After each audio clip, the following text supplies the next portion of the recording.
I'm gonna try this again. I have like 1, 2, 3, 4. I have like 5 devices on my bed. Facebook's been really giving me a hard time today, so I'm gonna try this again. Hopefully the quality isn't too bad on this device. It took me a minute to get back on. I was gonna try to use I got a new computer that I was gonna use, but it wasn't working for lives. I know when I try to go live with Mike and he uses his laptop, it doesn't always work either. Sometimes he has to use his phone, so I shall see. I might need a computer person for this. Give me a second to find this. Facebook keeps crashing my devices. Hi. I had the worst day of videos today. Just trying to do my videos. I went to do my real live. I didn't have any problems in our 420 group. I go to do my real live, and it literally, when I was posting it, crashed out twice, and I had to restart it. I got back on. I had like weird troll issues to the point I had to get off my video, which never happens, and block some people, come back, and I still had like over the top problems. Everyone was horrified that it was so awful the second time. I was like, you guys didn't see the first attempt I went to, tried to go live. That was nothing, but it was still kind of chaotic and crazy. Good, I'm back on a different time zone in a hidden area too.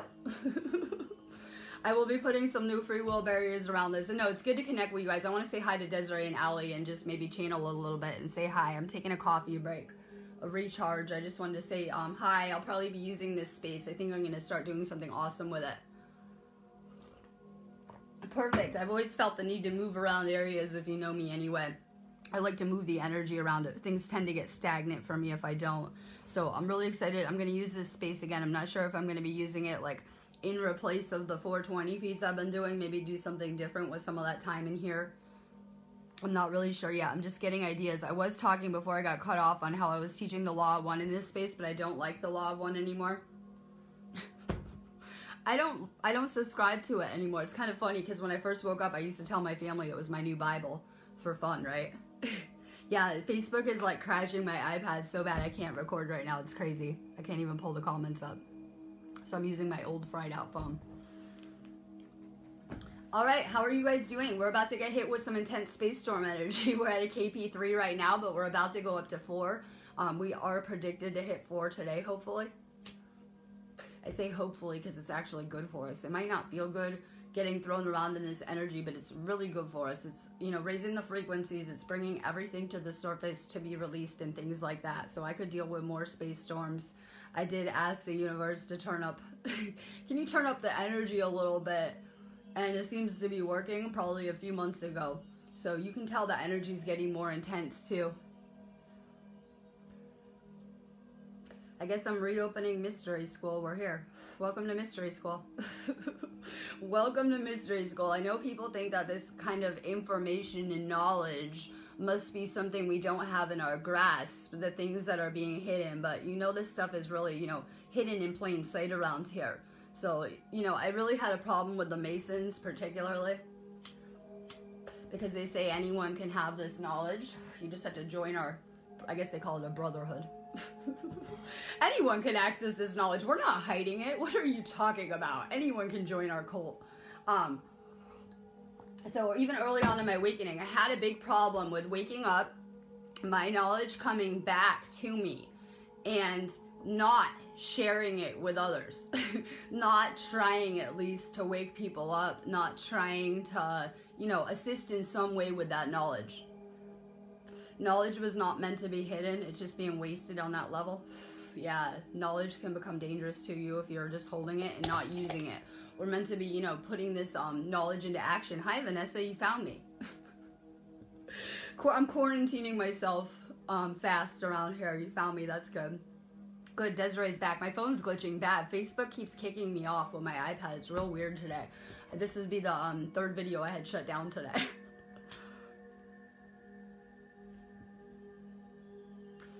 So we're talking about mystery schools in places like Atlantis and Egypt. These would have been regarded as temples temple spaces, right? They had a lot of spiritual energy in them, right? They would have priestesses and priests that were channels, mediums between worlds in a lot of ways, that would do the teaching and healing in these places. So I've been trying to bring back these mystery schools in my own style, right? My own 420 style in my weed group and things like that. So we've already been doing mystery school in the 420 group, whether people are aware of it or not. But you guys tend to absorb the things you're around like a sponge. So if you're around people that are, you know, talking about love and light and knowledge, you tend to absorb that knowledge and take it on as your own. So that's really good. We've already been doing mystery school. I just had to have a weed group name for it. But I think I'm going to go back to something more formal in this space and some type of other mystery school class. This was a paid area, but I'm not doing a paid group here. We already have our Awakening to Ascension. I'm going to start to do something different, like completely with this group. So this was a Law 1 area, but I don't subscribe to that anymore. I found it weird that the universe would need me to translate the Law 1 in the first place and to put it on video, right? Why can't people read it themselves? It's a lot like the Bible. It could be hard to read, right? Hard to translate.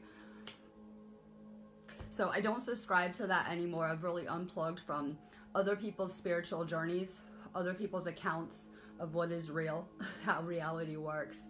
And I had to just, at that place where I was at like a year ago, I had to just get away from everything that I had learned upon my awakening and just get back to my own intuition, my own things I'd seen that had made sense to me, right? My own experiences, and I had to get back to talking more about my real life, the lessons I'm going through and the lessons I've been through on some level, things I know to be true.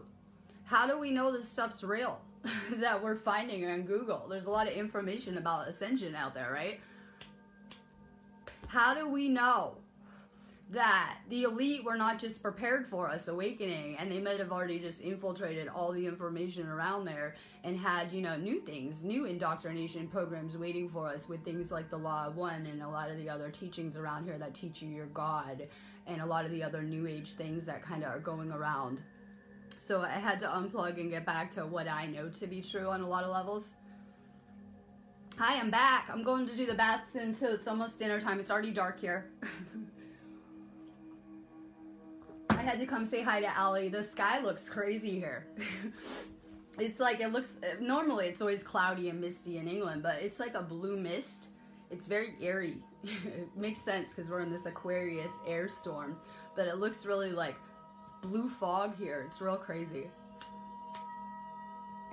I'm going to do a little bit of cleansing real quick in a minute again. I brought the Palo Santo. I'm doing some cleansing. I think we could all use it right now. Some grounding. I'm wearing red and grounding. I had a very ungrounding day. I love this. I'm reading the comments. Yeah, Facebook's assholes. I put my videos on YouTube, whether I do them in these little group areas on my live feed. I put them all on YouTube because it is my worst nightmare to see Francisco got his whole profile deleted with every video he ever made probably on it. And he just lost like all that content he did. So I've been putting my videos on YouTube for a very long time now. Like trying to put every feed that I do. I just uploaded the last 2 I did for today, so I stay on it. It takes me like an hour to download a video too on my computer. So I stay here like 2 hours a day downloading videos to try to get them up there, because I know that sometimes these feeds glitches, they don't play back, but when I go to find those 420 feeds like an hour after I've done them, I can't even find them, and I just did the video. So Facebook tends to bury these feeds too in a lot of ways. So I do put them on YouTube. I don't mind, I don't care who watches my videos, but I don't want the weird creepy people watching them while I'm live. They could go watch them on YouTube if they want to watch them bad enough, because it's distracting to me. While I'm doing live feeds, I try to explain to my husband that the work I do is very spiritual, and I need my atmosphere, I need my space a certain way to be channeling my best in a lot of ways. So I always say whenever I have any kind of weird stuff, negativity, weird vibes projected at me, it tends to throw off my channeling and make it a little bit harder to do. Yeah, YouTube. Some people have found me that are in our groups now on YouTube, I swear. I know, it's shocking. Some people that I know that Ima healing, right? I don't think that she had Facebook. I think I dragged her over here and that she found me on YouTube too. I know a couple people did find me on YouTube, some of my students. a lot of my friends were really focused on building up their YouTube channels, and I was like, why? When, you know, I was getting so many video views on Facebook till they started messing with my channel, right? I was like, why are you guys doing it on YouTube, but doing your lives on there? You get so many more views on Facebook, and now I'm seeing the weird stuff with Facebook, and I'm kind of getting it. So I had to do a lot of purifying here too. I need to make sure that I'm clearing the energy in my house a lot too, right? I'm taking on a lot of weird energy. So I really had to make sure that I'm cleansing more incense, more sage, more Palo Santo, things like that. Hi, Shelby. I'm hiring admins too. I'm restructuring fast. A couple of our groups were archived for like half an hour today. Don't worry, we were just doing some cleaning up and admin stuff. We have an admin strike. We're sick of working. I'm sorry, the Galactic admins, several of them have gone on strike. Me, Gail, and Ellie are on strike. We're sick of working around the clock. And we don't know that people understand the amount of time and energy we put into it. So we went on a galactic strike. Hi, Cheryl. I'm reading the comments. Good, we drew Vanessa back. Good. I'm ready to create something for real, like to create something better than creating Prism Planet individually on a loop around here. Like, I'm just ready for something bigger than what we can comprehend in the realities we're in right now on so many levels. So I have people in the UK saying the world is so awful. The elite are destroying the planet. You can't fight anything in court when they work as one system against people on so many levels, right? And we have a lot of people frustrated here. I even heard it implied that we may be here being tortured for our past karma. So I'm being tortured for my past life karma right now with these lessons and experiences. This is a school for light workers. You can look at it as a school for creators, light workers, manifesting, healing, things like that. If we didn't have an absolutely insane environment, we could not learn how to be light workers. So you need to understand this is not our reality. This is a school that we are temporarily visiting so that we can get back to our abilities on a lot of levels still. What happens when you outgrow separation? Ooh, big question, right? I feel that we could get out of here and there's other places to learn. Maybe this holographic matrix could get updated and upgraded if everyone was done with lessons in separation. Lessons in separation entail sickness, pain, heartache, grief, right? What kind of lessons do you get in separation? A lot of ego type of lessons, a lot of karmic type of balancing going on. So it is my hope that we can outgrow this stuff on a lot of levels and get back to that oneness with our consciousness group on so many levels. Good, I caught you in Canada. I know I'm gonna start trying to play around with my areas I'm in and times of day I'm live, right? I told Allison I'm always fried out. You can tell, right? I'm always fried out by this time of day, but it's good. I'll try to do some different times. We do have some fun missions planned too. So you know that as soon as it warms up, we're going back to Stonehenge and going to find crop circles. I have been checking my email obsessively, just in case, because you know I don't always, just in case the crop circle people message me that they found one in the UK. I am on it. Maybe I can go see a couple. Maybe I could see like 10 before fall. Who knows, right? So I'm ready to get out and to go adventure. So you know that at least when I go adventure, I try to do more nighttime feeds.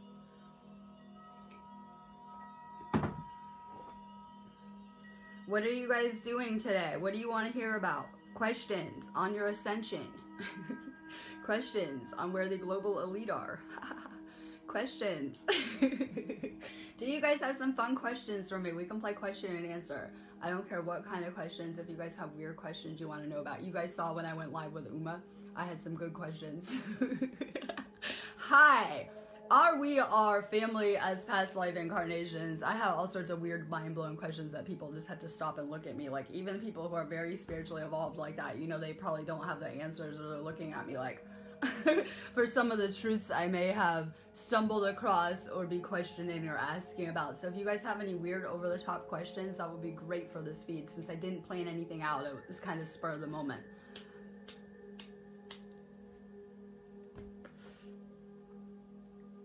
Yeah, crop circles. Can you imagine what that will do to everyone's frequency? You guys can tell that. I mean, I'm not shining as bright as I could be today.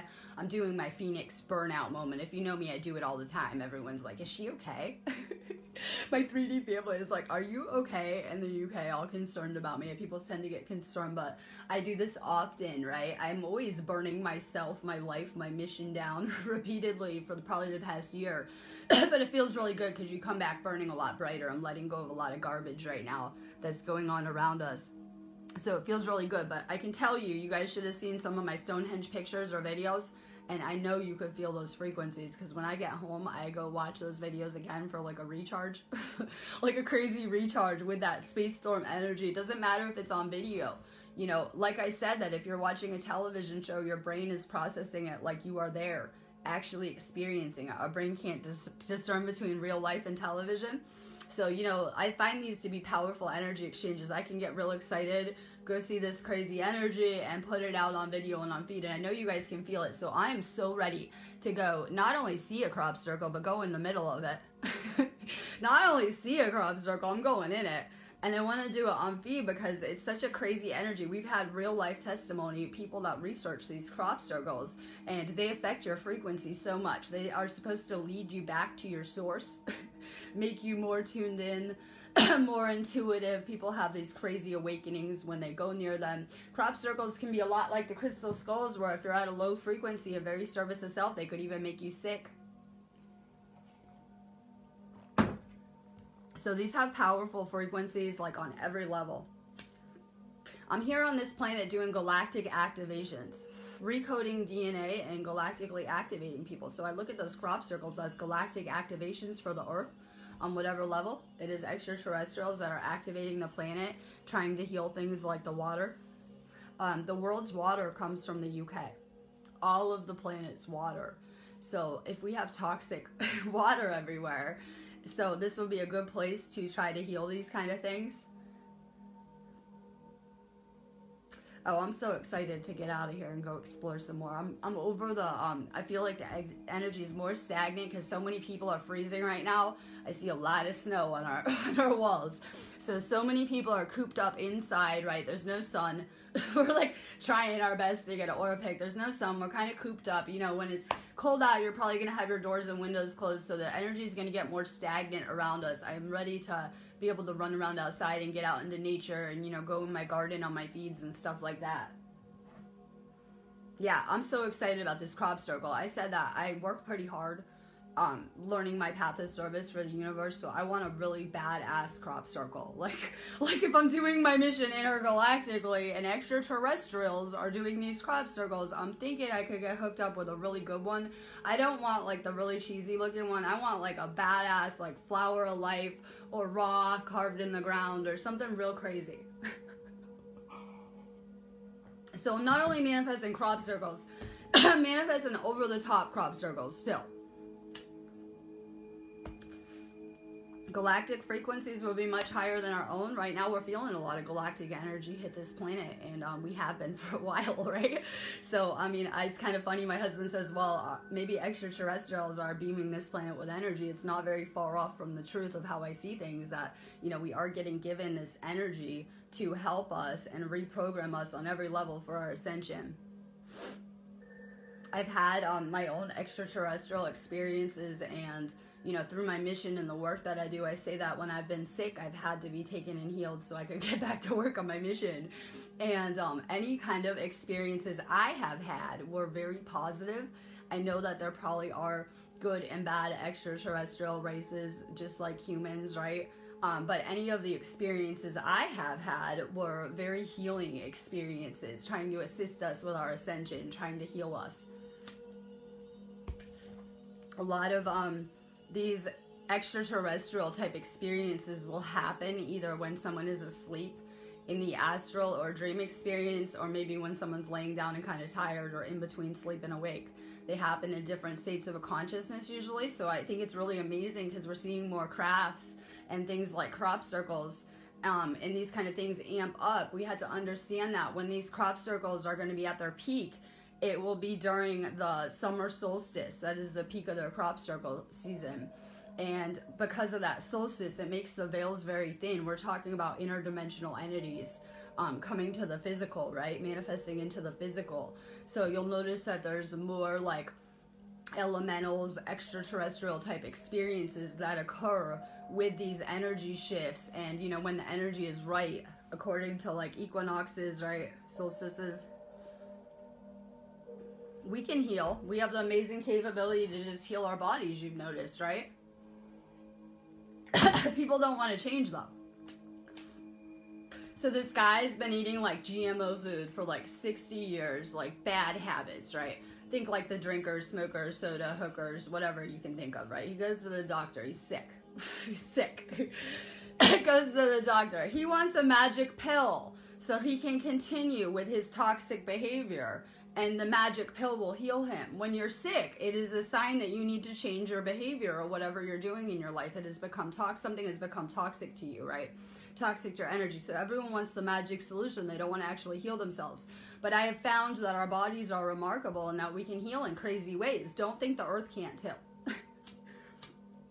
Don't think the earth can't activate, reset, and do everything that our physical body can do too. Because I know a lot of people, you know, were believing that our lives were over and that we were so damaged, we were beyond repair. And look how that turned out. So the same thing will happen with the earth. We are going to be the ones that will activate this planet and make the earth new again on so many levels. I'm noticing the sky is changing too. And then I'm going to get back to my questions. I'm noticing the sky is changing when I see these pictures. People, I know that cameras can't pick up things interdimensionally. They usually only see the third dimension. That's why they don't really pick up as much. They pick up more than our eyes, but not as much. But even seeing these 3D images, you can tell that the skies are changing. The actual planet is changing. Our atmosphere, the skies, you know, things in the sky.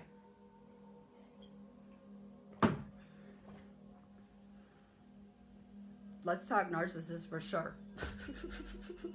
I see this post and they were like, I see all these narcissist posts. I guess it's supposed to be part of my mission too. I had real bad life bite experiences that you would not even believe. Like, that's why I can definitely relate to my husband's government targeting, because I had some serious targeting done to me too when I was asleep and not myself, right? I wasn't quite there. So I really get this topic really good. So someone put a post up in the Lightworker of the World group today and they said, can an empath be a narcissist? I had to leave fun little comments to amuse myself while I'm doing my office work. Fairies, right? So I was like, I love the comment, narcissist equals closed heart chakra. If everyone that is asleep is working on their first 3 chakras, then if you are asleep, you're going to have a closed heart chakra. Yeah, you're probably going to have more narcissistic service to self, just seeing your own role, your own self, not seeing the big picture, right? So that's important to remember. They're doing like news articles where they're saying that the millennial generation are all narcissists, everyone born after this date, and it must be the cell phones and things like that. Not that, you know, we're coming onto a planet that has had their heart chakras closed for so long. People are not open to unconditional love. If you don't believe me, let's look at some of our family situations. People were not open to unconditional love. You need your heart chakra to be open to unconditional love. People are very open to conditional love, right? If they get what they want out of it, if they're getting what they need, and things like that. So if you guys don't believe me, I mean, we could do a survey of starseeds who aren't impressed with some of their 3D family members, whether it's siblings or parents, and you'll see what I'm talking about. That's not unconditional love. That's our whole problem with it. People loving you conditionally, loving you when you're doing good, right? Closed chakras sounds like a serious common problem, right? I mean, when I was going through the matrix, I probably had every one of my chakras blocked, and I'm not exaggerating at one point. So it's really common for people to have heart chakra issues, especially with grief. A lot of people have lost family members, and it hits so close to home because these are aspects of our past lives a lot of the time. That's why it hurts us so deeply, this grief, this feeling this person is gone forever. We have a lot of grief on this planet. We have a lot of ancestral garbage that's just been passed down for so long. And I always say that we have this pain from this separateness too with the heart chakra. Just believing that we were separate and so cut off from everyone and everything. It's really bad for our heart chakra. What is a narcissist? Someone that is service to self? They don't care about their partner or the people around them. They only care about themselves. So we're seeing that a lot of this planet will be service itself. Unfortunately, a lot of people think they're doing what's best for their families and everyone else, but they're not doing what's best for the collective on so many levels.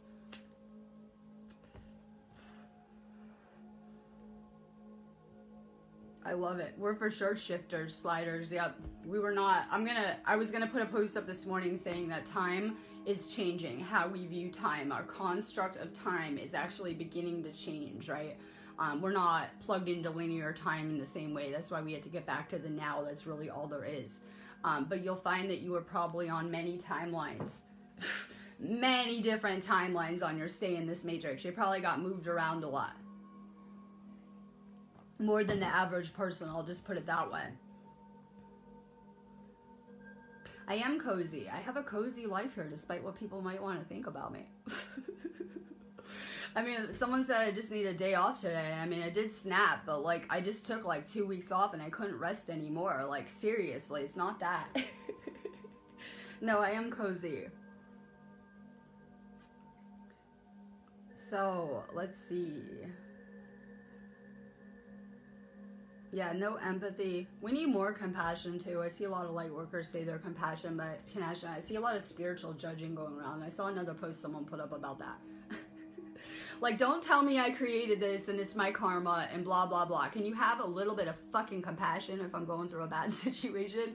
And I can relate because my husband's going through some stuff and I'm getting a lot of like weird judgments back and, you know, thinking people think they know the situation and things like that. Can people get a little more compassion from us as light workers? I put a post up about that Tommy Robbins guy because Mike made a deal with me. He said I had to heal him if he wanted me to do my work, right? And so I said, okay, and I put a post on our Reiki group.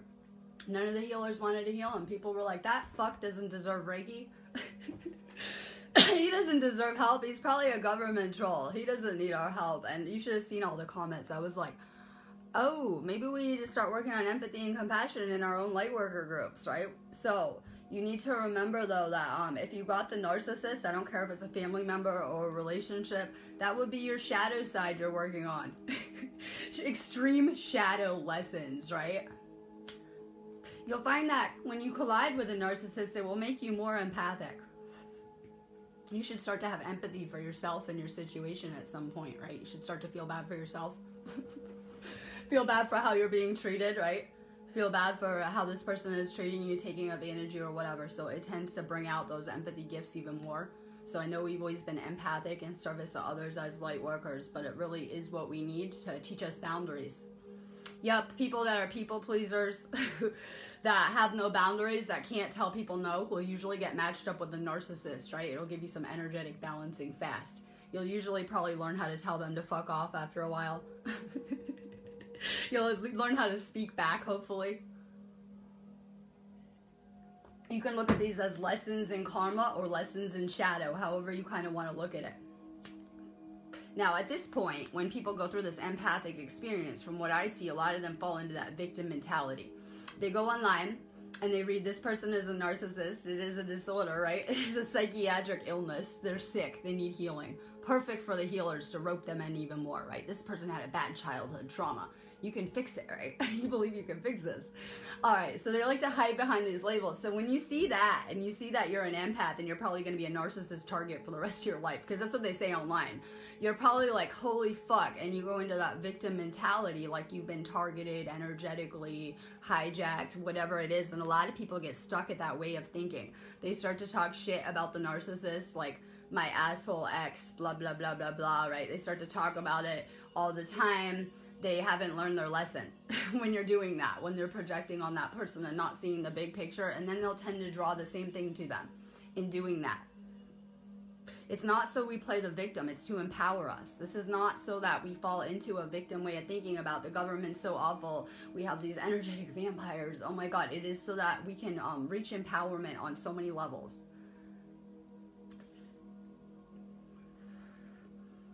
You can't heal someone and be their lover at the same time, I always say.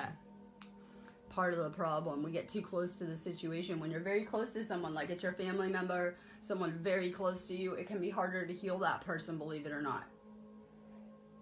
If you're wrapped up in the scenario, That person doesn't want to heal. That's the problem. You have to want to heal. You have to want to change. The narcissist, they don't have a problem. You do. And they don't have a problem. They're perfect. Everything's your fault. You're crazy. You're the problem, right? It's all you. If you would change a little more, they would be happy. So they don't want to change. That's the problem. So we need to have discernment with who wants healing and who is coming to us and asking, or who is, you know, just using that as a ploy to get us to love them in some way. If someone is broken and they can't love themselves, they can't give you the love that you need or deserve on so many levels too, and you're not going to be happy without getting an even exchange of love. If you're the one pouring love out all the time and there's no love back for you, it'll just deplete you energetically. Love or anything is meant to be an even energy exchange. So, you know, I put some love out, I get lots of love back, right? It's even. So if you're in a relationship, I want to put love out and I want love back. In these relationships, they're one-sided. You're pouring your energy into like an empty vortex, and it's very one-sided. I am done with the one-sided exchanges. Go through something bad in your life. I don't know, maybe run away, get off your timeline, go through something crazy, and you'll see who your real friends are and who the people that are for you. You need people that are willing to exchange energy back to you, not one-sided takers, on so many levels. Yeah, well, if you were with a narcissist, you should feel good, not like the victim. You should feel good, like you're a badass healer. That you're a badass healer. They're not attracted to you like because you're broken like they taught you online. They're attracted to you for your light on so many levels. Whatever it is that lights you up, they try to put out, right? Whether it's your family, your friends, the people around you, they try to cut you off from whatever your energy sources are, the things that bring you joy ultimately. So if you've drawn one of these lessons, then you should know you're a badass healer, and that was all training for what you're going to go through later.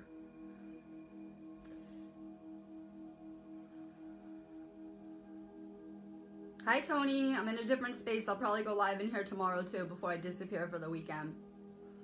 I'm just talking. I'm reading some questions. Great shadow work, right? Any tips on how to clear ancestral karma timelines? All right. This is a hard one, right? Ancestral karma. Who are your ancestors? I guess we'll start with our parents because we probably know them. You probably met them or know them a little bit better than maybe some ancestors we're going to talk about along the line. You will notice if you look at your life, your parents' life, your grandparents' life, any of your relatives that you know to be alive, you may see similarities, patterns, karmic type patterns. I believe, this is just my belief, that we incarnate into the same bloodlines. They always say you want to raise your kids good because you might end up coming back to be your grandchildren. Some of you people that are grandparents may be meeting aspects of yourself in your grandchildren. It may be why you're so drawn to them on so many levels. What is this ancestral karma that we inherited? What is this ancestral trauma that we inherited? We need to understand it's a lot of fear. A lot of fear. That there was so much fear that if I spoke out like this, I would be hung and killed here or whatever. There was so much fear in speaking. Yes, in speaking, in voicing things that went against the grain, whether it would have been a different football team, right? Different government, political party, things like that. There was a very real fear in not following the herd on a lot of levels. I know we like to think about history as a really beautiful place, but there was a lot of death, fear, disease, separation type stuff. And for the first time now, we're coming into oneness. You guys already have conquered your family's karma, or you would not be here having this chat with me to wake up. That at the point of your awakening would have been the point where you worked off all of your karma. When you woke up, that you can't wake up while you're still tied into karma.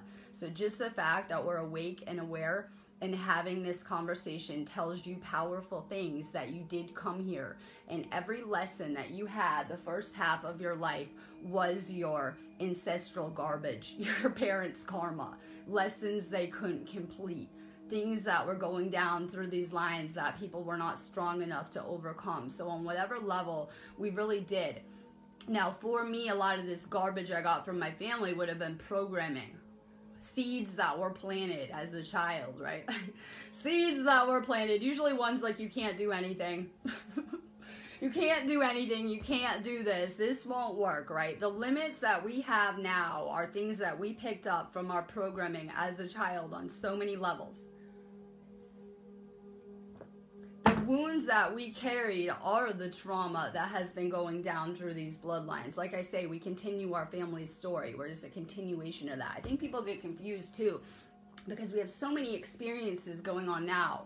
And people like to think of past lives as 500 years ago, 1,000 years ago, not as people that we have met and interacted with a million times in this matrix all around us through our lessons. There's kind of a disconnect between the oneness and all of this that's occurring here on so many levels.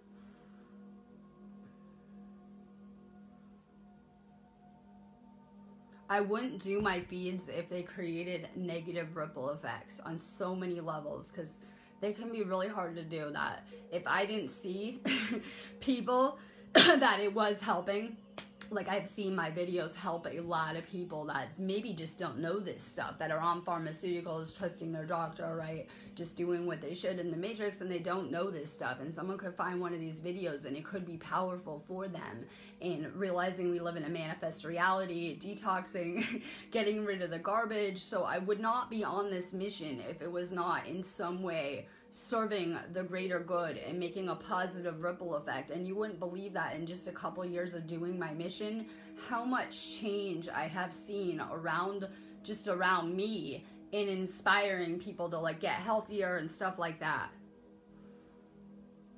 The karma ends with us. I'm sorry, humanity is done with karma. And those that are continuing to learn karmic lessons and separateness may be relocated. Yes, this is kind of a sorting process. What happens when they grow the wheat in the Bible? They talk about, I forget, that maybe someone knows. They talk about the wheat and harvesting the wheat, and then they come cut the wheat down and all the shitty pieces they comb out of the way. And at the end, you have your perfect wheat left, right? The harvest. They talk a lot about harvesting in the Law of One. That's why I don't like it. They're getting you all amped up to be harvested. When I think of harvest, I think of energy. And I'm like, I'm not going to be harvested here. I'm cool. I'm good. I'm not getting harvested. I'm cool with the extraterrestrial harvest they want to have on this planet, right? It reminds me of that movie. I forget what it's called. It was that chick from that 70s show. And she did that space movie, Jupiter Ascending, where they use the planet Earth to make a face serum. And that they own this planet, and it's basically just to harvest humans on so many levels. And it really reminds me of that, like on a lot of levels. I'm like, I'm not getting harvested, I'm good. I think I'll unplug from all this stuff. Yes, the wheat, that will be us. We will not be going anywhere. People ask me, when are we leaving this planet? Me too. I like to joke around like I'm ready to go, right? We're not going to actually go anywhere. We're going to be right here, and everything around us is going to transform in just such an over-the-top way. I doubt we're even going to ever be ready for it. Yeah, that's how I think of Earth a lot of the way, because when I woke up, that's how I woke up. It was like rapid awakening, right? I got off the drugs, the pharmaceuticals, and real fast I just started to probably go up in frequency, and I just started to have like everything kind of flood back to me on so many levels, and I realized that I was being manipulated energetically. I realized all the stuff we're talking about, and then I was like, well, all of humanity is being used like a battery, like sheep, like cattle, right? We're being harvested energetically on so many levels to keep these systems afloat and keep this illusion going. That's how I woke up, though, on so many levels. I remembered, you know, I can see auras, and it started to click with me that we're all energy.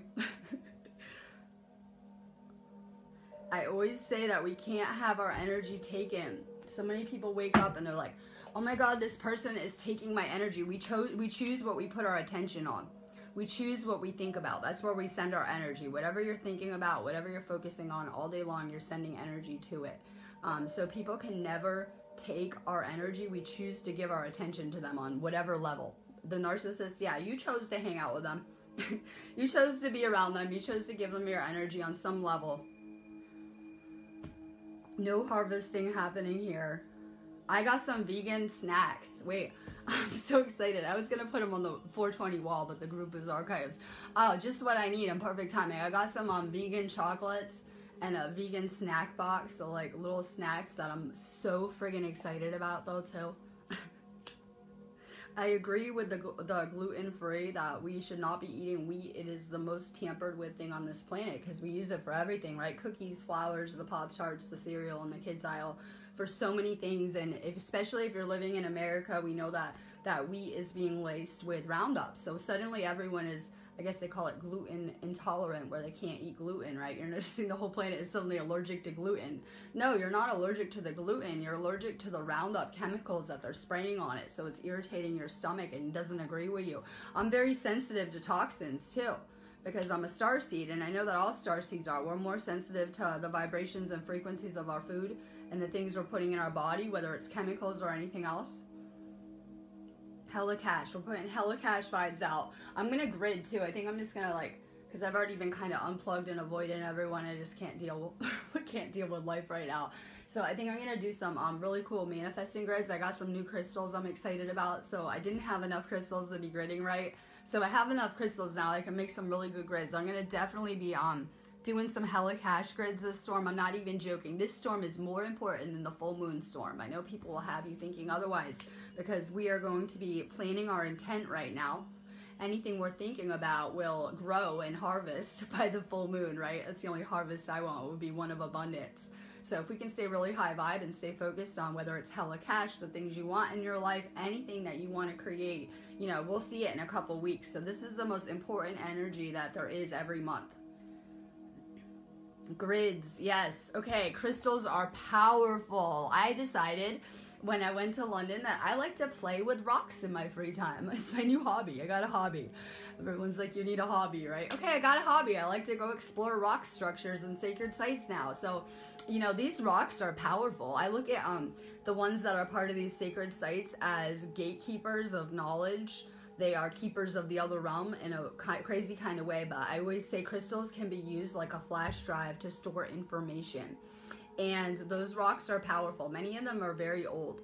They're made of Earth's energy, and each one is unique in what it can do, what type of healing it can do, what it can be used for. They all hold their individual activations. You can speak to these rocks. Yeah, they can telepathy better than people. Your crystals. Yes. Yes, they speak telepathy. They read your mind. Whatever you're thinking about too, that crystals, if they're around you, will amplify that. So if you're sitting there, I like to touch the crystals and do my hella cash manifesting grid, right?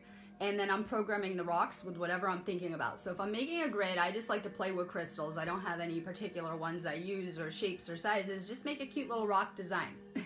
But the most important thing when I am gridding is to be very careful with what I'm thinking about. I like to put my headphones on, put some loud music on, and I like to be in a meditative space.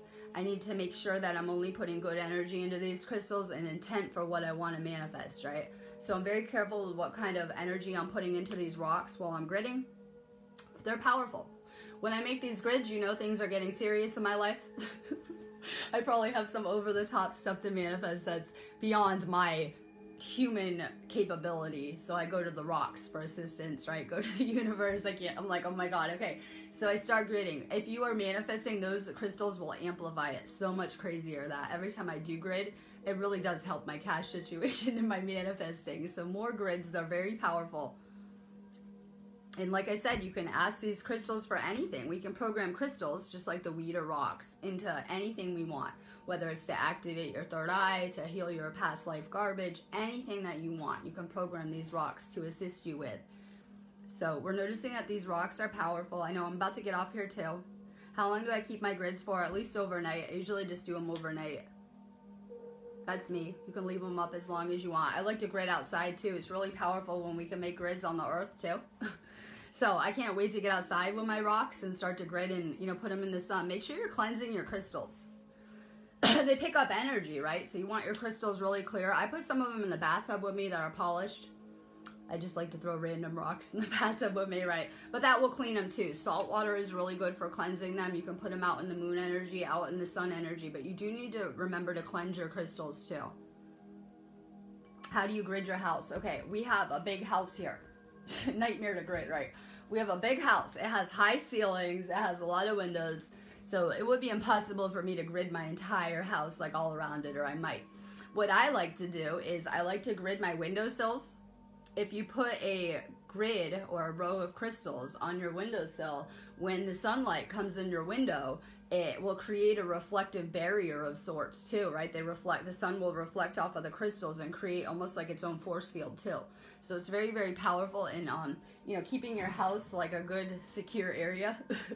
So I have crystals all around the windowsills. I have 2 windows in my bedroom. I mainly grid the rooms that I'm in the most. So I'm going to grid my bedroom the most out of any room. I'm sleeping in here. So I have my bedroom gridded. I just have rows of crystals across the windowsill. I like to grid my bed with selenite.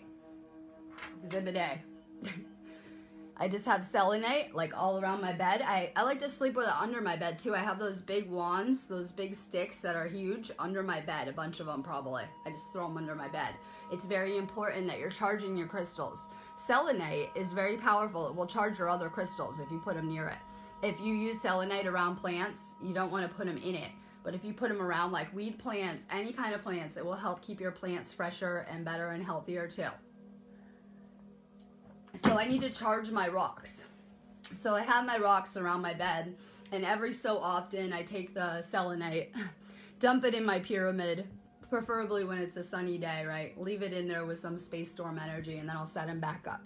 So I probably charge these rocks, even though you don't need to charge selenite, I do anyway. And I probably charge these, I don't know, once a month. Make sure that you're charging your crystals every once in a while. Taking down your grid and charging them, I would recommend at least once a month maybe. Charge your crystals and put them back up. So I like to grid my main areas. I loved when Oma mentioned black tourmaline in your house. She was talking about putting the black tourmaline around your house. You could either do it outside, inside, the corners of your house, the corners of your room. That's a really good idea too, because we're swimming in Wi-Fi. I'm making a lot of jokes about my husband's ankle bracelet, and it's like walking around with 5G on your leg, I said. But, Mike reminds me we're swimming. That's pretty obsolete. We're all just breathing in Wi-Fi right now. We're all surrounded by it. I don't care. You can be unplugged, but chances are your neighbors have some type of digital kind of stuff. There's telephone wires everywhere, right? Power cords everywhere. So we're kind of swimming in this electromagnetic energy that isn't good for us. It's funny because I had ordered some black tourmaline before I had that chat about gridding your house with it. And I always have what I need here, right? And then he got his tracking device. So it was funny. My black tourmaline came in the mail today, and I said, "Here, I got you some crystals. You might want to walk around with these in your pocket." You might want to walk around with some black tourmaline in your pocket if you're using a lot of devices, right? I have 5 devices on my bed right now, and I'm always around electronics. So for me, I don't know where my other phone is. I'm using it to record. I have an orgone on my phone. I have an actual one of those orgone pieces glued to my phone that will help neutralize any of those, negative, harmful vibrations that are coming from your devices. So for sure, if you have a Wi-Fi box in your house, you should probably put it in one of those orgone grid protectors so that the frequencies aren't filling up your entire house and it's, kind of shutting down those frequencies. They have those really awesome orgone holders for any of your Wi-Fi boxes, cable boxes if you have them, and things like that. For sure, use any kind of black tourmaline or things like that around your EMF type devices. Quartz. I love quartz too. I recommend selenite or quartz by your bed. Any kind of clear crystals will bring back your dreams. And you know how they do that. Let me tell you how they do this. That's why they're good for meditation too. So what they do is they're like a recording device. Yeah, you go to sleep or you have these crystals around you. They're recording everything happening around them. That's why they're so powerful. Those Easter Island rocks and Stonehenge rocks, they have records of the entire last cycle that happened, which we've lost track of in a lot of ways. So they're powerful record keepers. So if you put clear rocks by your bed, it will record your dreams, and then you'll be able to access them easier too. They're like little recording devices. More crystals for sure. We're finding out so many people are generators or manifesting generators, and we can draw energy from these things. Yeah, we can do energy exchanges with these rocks. That pyramid, amazing for generating energy. Go sit in it like an hour. You'll feel all crazy. So these are little energy generators too. You want to be around things that recharge you in your home. Your house has a frequency. So I like a lot of spiritual. My house is just like spiritual shit everywhere, right? But I love that. I love that kind of vibe, right?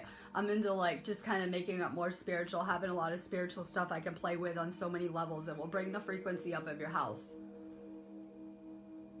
For sure, grid your house. I'm not going to do the whole thing because it's too big here, like I said, but I am going to grid the windowsills.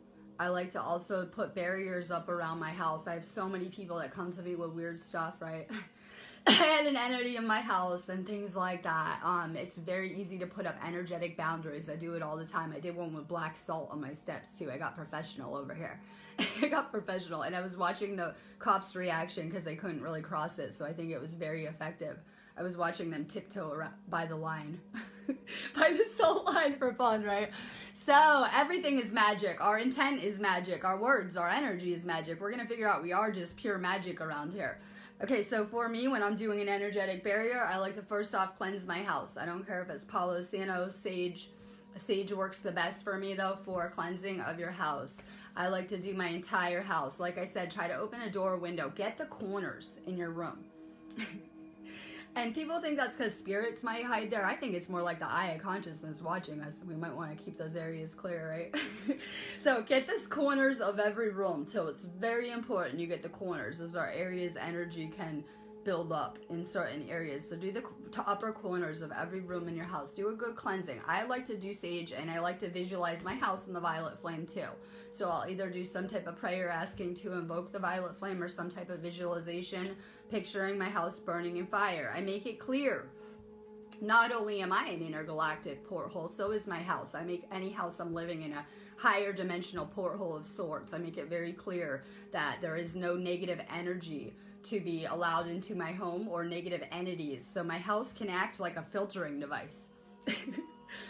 I'm taking in a lot of energy. Did you guys see the trolls on my feet? I'm sure they had great energy projected at me, right? So I can use my house as not a place that's wide open for anything to enter, but as a almost, you know, quarantined area that can act as its own filtering device. Sorry, negative energy denied, positive in only. Positive in and out only, right? Negative energy denied. So I like to set up my own force field of sorts around my house. You guys can go ahead and visualize your house in an entire bubble. And I saw someone posted about the chemtrails in our Reiki group, and you could tell this house was under protection. You could actually see the bubble outline around it. You can put your house in protection just like you would yourself. You can either, you know, pray and ask for it to be put in white light, or you can do a visualization. The most important thing I'm doing every day is before I go to the astral, I might be more susceptible in other states of consciousness to think weird things, right? We may be more susceptible to weird things happening in the other dimensions and other realms. So for me, I like to put myself in white light every night. My husband was having bad dreams, and I healed them this way. So I like to put a force field around my bed. And I told you guys this before, I like to just picture a dome around my bed, whether it's white or blue or whatever. So I've always been doing this for a while now, and the other night I had the most beautiful visualization of the universe filling up that dome or bubble with the most beautiful golden light. Like it was like filling my bubble around our bed with this crazy like angelic gold divine type sun type energy, and it was really, really awesome. If you're putting a bubble around your bed, you may want to visualize some either gold or rainbow energy in that too.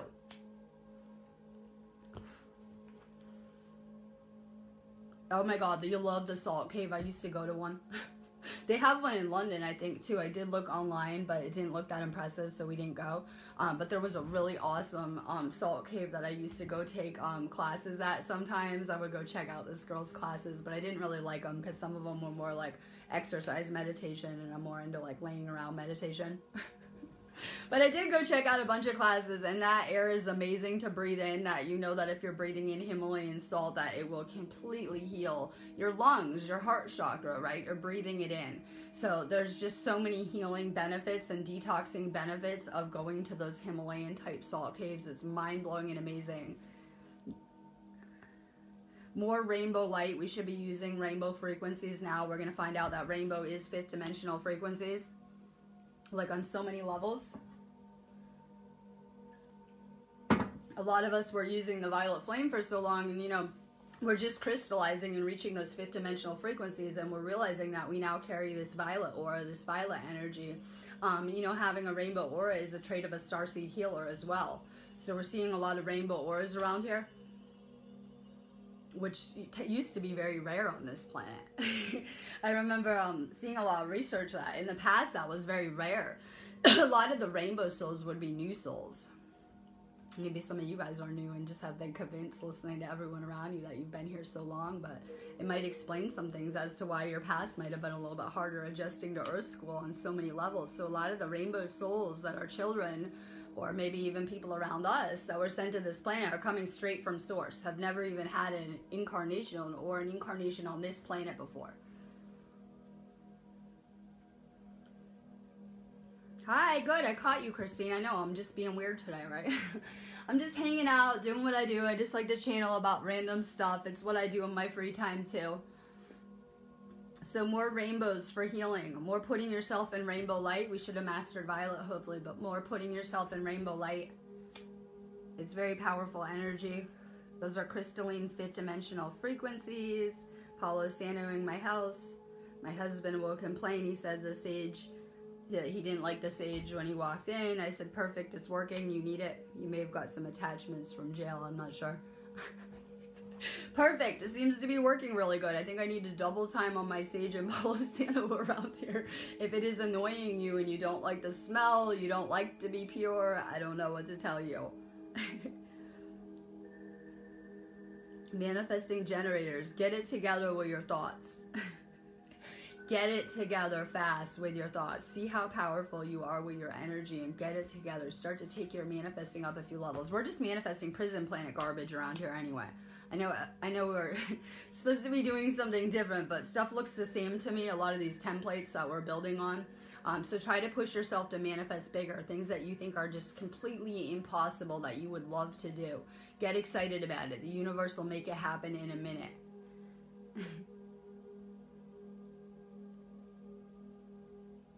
Yeah, you have a pacemaker. My husband's mom has a pacemaker. I'm healing her now too, right?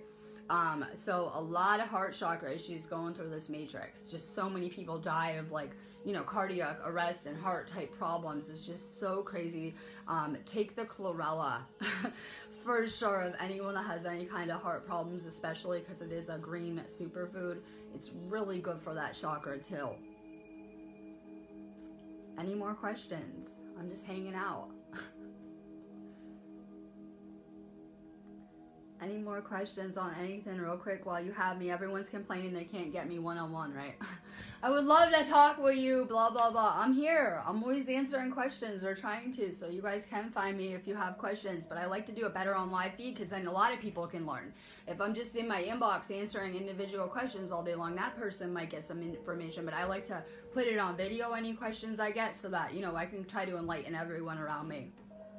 Good. Baby, I need you. What's that smell? Can I... Oh, fucking hell, it's burning. I'm on live feed. Oh, I'll put it out. Absolutely brilliant.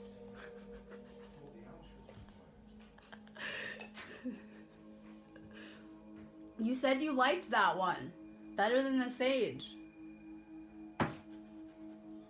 He doesn't like the Palo Santo either, I guess. I don't think I burned Palo Santo the whole time I've been here almost, probably. He's like... Allison says hi.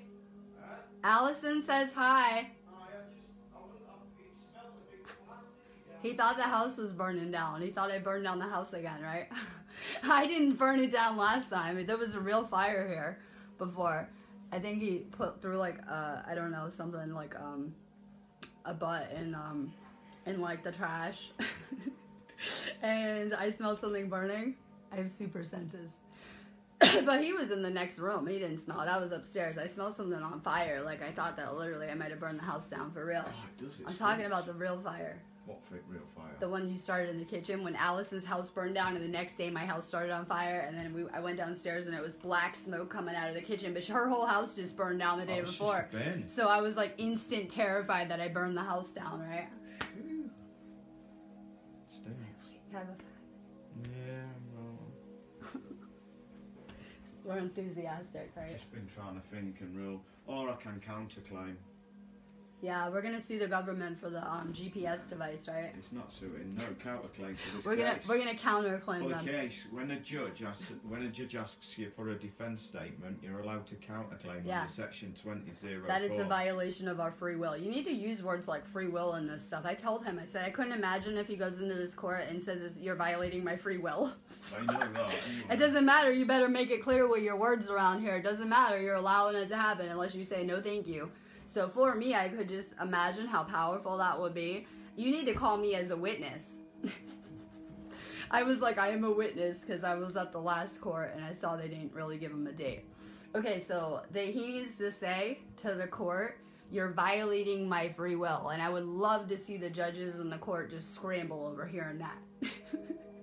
Manifesting. I would love to see their reaction and hearing someone in their court say you're violating my free will, by the way.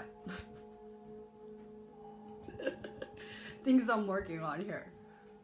People think this stuff doesn't work, he won't try it, but I'm telling you, it would work so fucking over the top. Free will is a magic word around here. Yes, but they don't like unicorns in court. They don't like the unicorns, Allison. Unicorns they don't like in court. Is that why they have their seal? What is that thing? They have unicorns bowing down to the crown in their court. I was looking at the seal, and I was lucky I got it on camera in another area of the court, their official seal, above the judge's head. And I'm like, is that a unicorn? Because they say this stuff doesn't exist, right? That's not real. It's impossible. Is that a unicorn on the crown's, like, on the crown stuff? And yeah, it's a unicorn. I'm pretty sure it's an enslaved unicorn that isn't happy. So they're showing the interdimensional entities bowing down to the crown. It is unreal.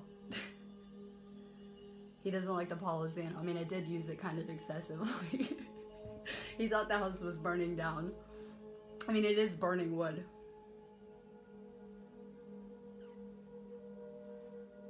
I just do it when he's not home every day. So when he's at work, I just do it when he's at work every day. I just try to do it when he's not around. You know, if people don't like the Sage Perfect, do it when they're not around. But it's mind-blowing to me, the people that would listen to this garbage and not sage their house. I could just imagine all this stagnant, built-up energy. Because if you've ever had a bad day or put out any kind of frequencies, they're just going to linger around your house. So it's very important when we're cleansing. I could care less if he hates it. I'd rather deal with him mad at me than in a stagnant area with bad energy. So I just really had to keep cleansing. I don't really care. I do it when he's at work. Is that Scotland's animal? I'm not really sure. I have taken unicorn Reiki, but it is an element that I know nothing about. I know that we did have real unicorns and mermaids and things like that living in Lumeria, so I know we think that these are crazy concepts, but we used to live among the interdimensional. Like, we used to live among it, so we know this stuff is real. All you have to do is convince people that something isn't real, and it will make it not real, right? Convince people unicorns are preposterous and crazy, and people will not be seeing them or creating them or, you know, finding these things. Yeah, the unicorns are mad. The Easter Head Island rock is pissed off. The skull is mad at the queen. They are not happy. I'm getting another joint real quick and staying on here too. So I need questions real quick. I don't care if it's about, is the narcissist my twin flame, or anything. Any kind of weird questions. Anything spiritual. Everything is spiritual. I'm gonna stay on a second. It's helping lift my vibe, ground me. I had to keep sending Reiki out. It'll lift my vibe a lot. Rough feed. So, ascension questions.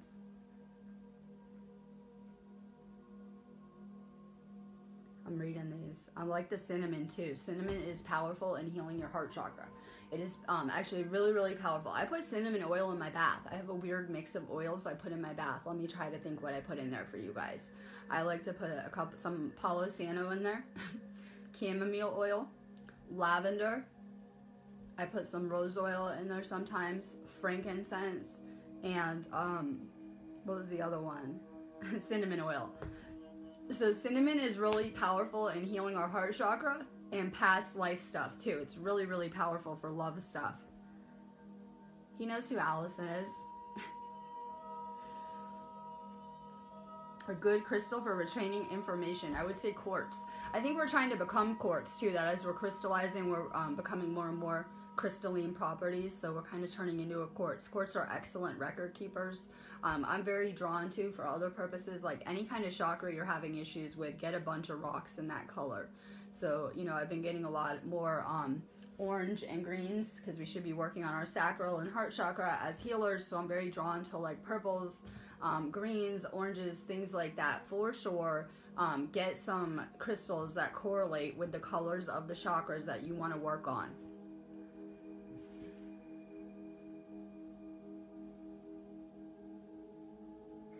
Have I seen Nessie since living here? I think I don't know if that's even here. It might be Scotland or America. The Loch Ness Monster. I spent a lot of time in Vermont where they have the Loch Ness Monster. Or the Lake Champlain Monster, or whatever they call it, their champ. It's the same thing. It's that sea creature, dinosaur looking thing. So I did go like to those areas as a kid and swim in them where the other Loch Ness Monster is. I'm not sure that that's this country. I think it's Scotland. But they do have a Loch Ness Monster in, I believe, Michigan and Vermont, too. That they have a lot of research to show could exist. I haven't seen anything since living here. I saw the castle. I saw the palace. I saw Illuminati headquarters. They're fake headquarters. They like everyone to think they operate out of that palace, right? Well, I saw their cover-up operation. It was really lovely. I got to see their police force and their guards, and I did hang out there. I did smoke weed at... I have to keep saying it on video because it's epic. I did smoke weed in front of Buckingham Palace with their whole entourage there in the same place.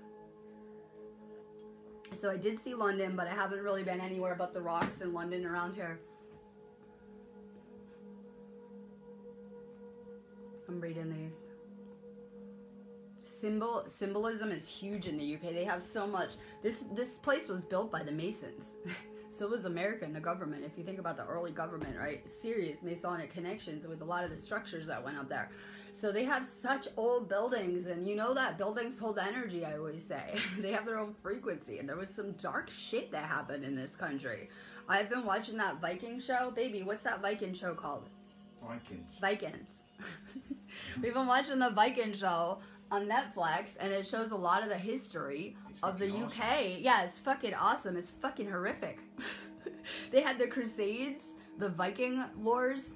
They had all this crazy stuff on this island. And some of these buildings are so old, and you can see like the Masonic symbols everywhere in plain sight. A lot of their little crests and seals.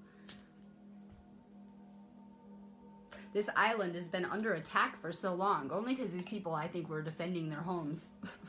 They got sick of the shit and the queen coming and invading and killing everyone, so people began to fight back. But I always say there's been so much blood spilled on this island, it's mind-blowing. Even just at Stonehenge, those are burial mounds. I always joke around and say it was us in past lives, but it's not too far from the truth. Okay, well, good. Let's get into twin flames. Good. Okay, so I'm in this twin flame group. Yeah, I have an open mind. And I see this post this morning, and this group of men was the one who commented on it, where someone said something about their twin flame, blah, blah, blah. And the group of men, who's a twin flame expert, said, your twin flame will teach you unconditional love. You'll find your real love after that. I thought your twin flame was the other half of your soul, the person that was on the same frequency as you, that at the beginning of time, your soul would have been made in a divine masculine or feminine. Yeah, you can change that though. Don't get twisted on that. But people get all hung up on that. But it was supposed to be, you know, perfect balancing polarities. So you're telling me that you're supposed to love your twin flame unconditionally but move on. That is not your twin flame then, I'm thinking this morning, right? That is not your twin flame then if you have another love after that. But I just don't know that we are at a high enough level of spirituality to have completed ourselves as souls. A lot of the people that talk about their twin flames were not healed at that point when they met them. You would be completely healed to find that vibration, to find that person on that frequency. So my thing is that I had one of these experiences, and I clearly wasn't healed enough, and I wasn't at that level at that time. And I find that twin flame lesson is one in its own, and there's just so many distortions with that label. I'm open to the concept only because it was taken from Plato. Plato talks about a time where the gods walked among us, probably Zeus and all them, we don't know. Zeus got derived from Atlantis too. So the gods walked among us and people became too powerful, so we were split in two, right? And we will be trying to find our other half on so many levels for so long. Well, Plato talked a lot about Atlantis. I did learn about him in high school, but I wasn't paying attention. I wish I did. But he did talk a lot about Atlantis, and everything that they know from Atlantis came from him. Channeled from Plato. A lot of the historical stuff that they know to be true about it came from his writings and things like that.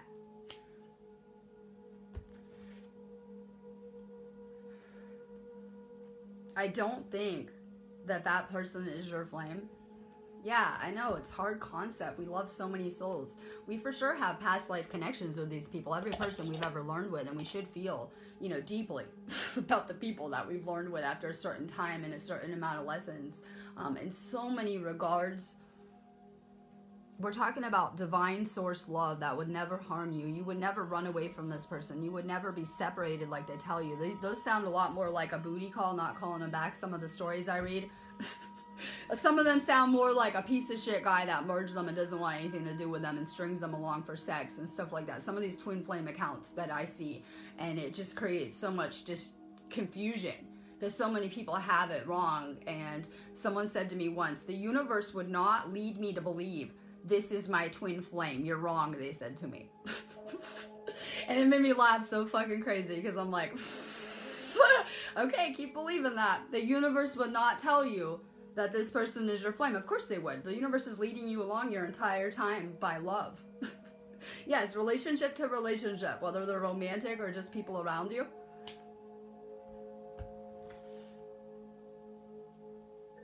I believe that every person has a soul that they love, that they chose to incarnate here to find on some level, whether you already found them and you don't recognize them and they're just around you, or, you know, whatever it is, that you wouldn't have come to this earth school if it wasn't to be with the people that you love. Even the worst relationships you had were people that you agreed to come here and love for whatever reason. So you might think you had a bad time this life, but they could have been a love of yours in past lives that we don't remember and things like that. We tend to learn with the same souls we're comfortable with.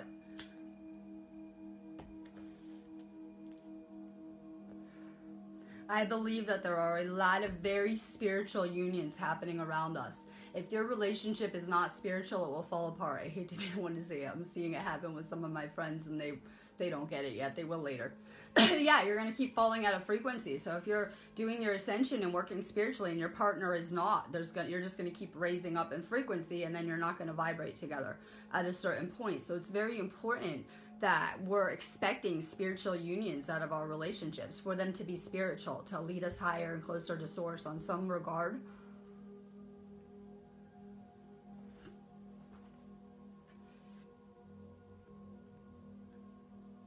Good. Oh, I'm going live. I'm chilling. I'm going to smoke the rest of this too. Any kind of questions, talk about it. I feel that the twin flame relationship is so fucked up because I see so many people around Facebook and they're like, this is me, another life, this is my twin flame, but they can't see I'm them too. Right? They can't see you're them too. So they found oneness in one other person, another, right? This is myself, another incarnation. But aren't we all the same person incarnated here? We just have different lessons and experiences that have shaped us very differently and imprinted us differently, but are we not all one?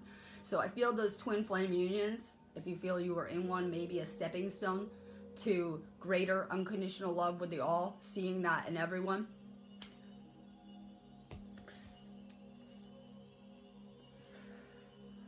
Why? You need it. You need it, right? You've mastered unconditional love with that person. They treat you like shit and you still love them a lot of the time, right? That's how the accounts I get. Someone treating you like shit and you're still loving them. We need to master unconditional love with everyone, but it doesn't matter what the label is. If someone's treating you badly, they're not for you. You're not going to have to force someone to love you. They're going to want to be around you. It's going to be very magnetic. So people say, I haven't talked to my twin flame in months, and you just pop back up. And they say that there's the runner dynamic, right? Chaser and runner. You don't have to chase people that want, right? Let them go. They don't want to be with you, clearly, if they're running away or they can't handle being with you. They probably don't like you. They're just not into you. So many people are like, this is my twin flame. I'm supposed to be with this person forever. And just, you wouldn't believe the chaos that label creates around here. It's my most popular search word on my site too. My thing died, I can't read the comments. It's my most popular search word on my site too. Mike told me that too. Be very careful trying to dismantle that label. So many people got so mad at me and still won't talk to me. I have people I did videos with for like years that suddenly stopped talking to me when I started talking about these subjects that I know to be true. I'm trying to pull up the comments, hang on.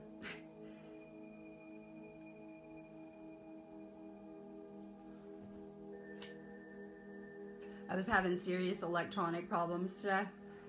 Space storms, right? My entire, like, I used my iPad to go live. It was crashing out and acting crazy. Hold on, good. We need Allie to approve the new members in our group. We need an admin too, right? So, I'm sending you love. I'm reading the comments. Do you guys have questions? Yeah, so I see it does a lot more harm than good, where people are thinking they're one night stand, booty call. I had people that I worked with for like a year that I would say, get rid of this person. Once you do, you'll find love. And they couldn't. They would like stalk them. That person wasn't into him. They would call him once a month for some sex. Like that is not your twin flame. We're talking about the embodiment of God. Yeah, meeting God in another. It would be profound like that. It would be like the highest attainment of love that you could have. You wouldn't hurt this person. They would not hurt you in any type of way. It would be very, very spiritual. It would be something that would uplift you completely, not be shattering you. I don't know, the twin flame label sounded a lot like the narcissist label after a minute. They sounded one and the same to me. It will be really hard. There'll be a lot of garbage clearing. Hardest relationship you ever had. This person might run away, right? Fucking all this shit. It just sounded the exact same kind of negative entity scheme as the narcissist label to me after a minute. Now, I definitely believe in the power of love. I believe if you were in one of these spiritual unions, I consider myself in a spiritual union. I got sacred married too. Like the whole real marriage, sacred hand binding kind of marriage too. So it clearly was meant that we were meant to be together. But this was the type of love that pulled me 12,000 miles across the globe to this person. Like in a mind-blowing kind of profound kind of way too. So you need to understand this is the kind of love that can move mountains or entire timelines. You will not find your twin flame or spiritual union on a third dimensional or fourth dimensional timeline. This would be a person that you would meet on a fifth dimensional timeline. So a lot of people have met this person in their while they were asleep or early awakening phases, and they think this is their twin flame, but you're not going to find that divine love on those lower timelines ever. You will have to have shifted to a higher timeline on whatever level. Spiritual unions. That's what's coming into fruition. I'm done with the labels. Every person's your soulmate. Get over it. This is my soulmate. They're treating me like shit. Oh my God, who is this? We know who this is for real. This is my soulmate, my twin flame. They are married and they have a wife and they are cheating on their wife with me once in a while. But this must be my soulmate. I'm going to put up with their crap. A spiritual union would be not someone cheating on their wife, creating karma with you. Yeah, they would not be in a relationship. That's my biggest one I get, that they're already with someone. They would, God, this is not a spiritual union when it's creating karma or harming another ever. So I see a lot of that too. I manifest in my relationship. Like everything else around here, we live in a manifest reality. You manifest the connections that come to you. Yeah, whether you're doing it out of pain or things that you need to fill yourself or on higher octaves, you know, we're always manifesting anything. So for me, I need another person to do my mission. I need love. It can light me up more. Yeah, when you're in love, it will light you up on all new ways. That you need some type of love or light in your life for sure. So me and Desiree in California, we hung out, smoked weed a lot like here, and we put out the right vibrations. Instead of putting out a vibe for a twin flame or a soulmate, I'm over that. I was like, I'm going for the holy grail of love, okay? I'm gonna get a twin flame. People put out that vibe. Yeah, you might get something similar to the narcissist with the spiritual label on it. Okay, so many people are putting out, you know, a vibration for that twin flame. It doesn't get them anywhere good, just like trying to be saved. What I did was, and me and Desiree, mission accomplished, we're both in relationships, we put out vibrations for a love that would uplift consciousness through us. We didn't want just a regular love. We want a spiritual union that will uplift the collective simply by being here and being in love. And so we did that together. It didn't take us long either. I did my nice relationship detoxed my aura, was single, found myself again, and then put out frequencies to manifest someone better and more in alignment with my mission.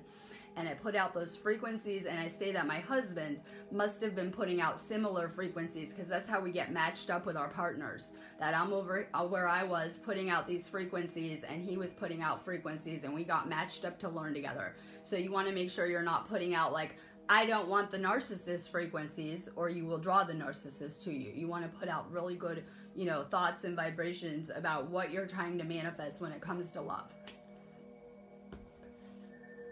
You're not going to be happy with these mundane 3D connections, especially if it's in your relationship after a while. So many people are trading their personal power for where they live. In their relationship too. So many people are trading their personal power for comfort of where they live and being too scared to run away because they become so dependent on another. You would have to be completed as a soul to draw one of these spiritual unions to you. So any other experience with love is just, training for what's coming on a lot of levels too. They say every person that you ever learned with will have some qualities of your partner you'll ultimately end up with. Whether good or bad, they probably have a lot of the same characteristics that you're working through. More love around here. You're going to manifest it. So many people, I had a friend that didn't matter that she watched I had a friend, keyword. I had a friend, it didn't matter that she watched my video for 3 years straight. And I would tell, she was like, I'm never getting a relationship. I can never find a boyfriend. She said she was like single for years. Of course you're not. Keep putting those vibrations out that you'll only get a piece of shit guy. You'll never find a guy. You'll never have a relationship, and you won't. So it's important we're putting out vibrations, not for what we don't want, what we want. Desiree is happy. She's putting cute little pictures of her boyfriend. They'll probably get married too. All over her Facebook, right? And when we're happy and in love and in alignment with another, we come more into alignment with the universe. I'll tell you a funny story. My husband will kill me. He's probably listening. So, my husband's mom is in a real shit relationship. This guy is just like a piece of shit, like typical narcissist, psychopath, like everything I hear on the empath wall, like targeting to the max. It's just mind-blowing. So Allison, this guy, you missed it. This guy says he wants to go to South Africa. That he wants to go to South Africa, and he would like 2,000 pounds from his mom to finance his trip there, because he's gonna go pick up some pension, which I think is imaginary. I think the whole thing's a lie ahead. And so he wants hella cash from his mom to go on some voyage to South Africa. I said it's perfect timing, because yesterday I felt like running away too. So I figured this guy might be making an escape plan, hopefully. I told him to tell his mom to say okay. And then when he leaves, say, by the way, I changed the locks. You're not coming back. If he's not already running away. I'm hoping he's just running away. Well, she's miserable in the relationship, so he is too. Yeah, you can't be miserable with your partner and have your partner not feeling the same vibrations, right? So many people think they're the only ones unhappy in their relationship. Whatever you're feeling, your partner will feel deeply too. We're very empathically connected. So if she's miserable, he has to be miserable too. I'm hoping he just runs away. I'm manifesting him to disappear and go somewhere. He will be leaving. I said it is our karma to clear up. The narcissist is your karma. Whether it is your friend, your family member, your lover, that is your karma that you need to clear. The trick with any karmic lesson is to love yourself enough to leave. It teaches us boundaries. I've had enough. And if you can't do that on your own, unfortunately, like his mom, it will get harder and harder and harder and harder. So we make it really hard on ourselves, that when we don't let go, we create suffering through attachment. If we would just let go, we could make our paths so much easier, but people will hold on, right? I always joke around and say, let go or be dragged. I woke up to that. I thought it was a funny story. I like to give people advice, if you know me. I said I can see probabilities, and I like to try to advise people on their paths if they need it. So I like to give his mom and him advice too. I really love it. I can help try to guide them through their lessons. And that really helps to have good guidance around you, to give you good advice, right? that people who can see through things. Because that guy's for sure lying. Once someone, the narcissist, a liar, that guy stole money from her before. He's lied to her a million times. With me, if someone has lied to me once, how can you believe anything they're ever going to tell you again? I would probably be questioning anything that person said to me after a minute, right? Lying is bad for your throat chakra. Ditch the liars. Ditch the narcissist. The narcissist has fucked up every chakra pretty much. Especially the sacral, heart chakra, and crown chakra. They're energetic vampires because they have no connection to source. Crown chakra issues, closed crown chakra equals you're draining. Some of those empaths don't realize that they become the narcissist. They become everything that they hate because they're having sex with that person and exchanging energy with them. So they're taking on their qualities. So they're complaining in my inbox about how draining their husband is and not realizing they're coming to me and draining me. So if you are being drained in your life, you tend to be draining for those around you, not realizing it too. More questions. I'm finishing up, but if you guys have any fun questions, I'm trying to see the comments. Facebook hates me today. It's just been a challenge. I'm a Taurus. I won't give up.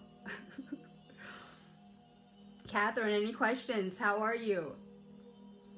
No more consent. I'm gonna get my husband to go into the courtroom and say free will.